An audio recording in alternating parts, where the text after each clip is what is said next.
Yan ang gusto ko marinig. So, Miss Marian, wala na si Rose sa inyo. Kaya pala siguro hindi sumasagot.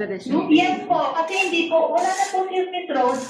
Pero kung yun naman po, ma'am, hindi, nag-message po sa Facebook po namin.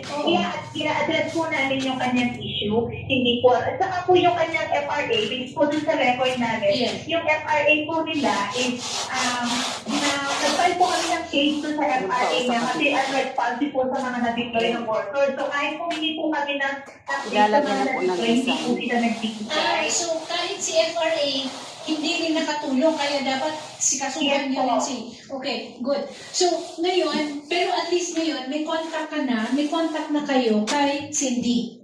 Ngayon pa lang po, ma'am, nung tumawag po, ngayon pa lang po, yan pong yan pong nandiyan po sa studio. Kung po pwede po paki-message po kami, para po magkaroon kami ng communication kay Miss Cindy at saka po sa kanya kung ano po yung tulong na magagawa ng office para sa kanya.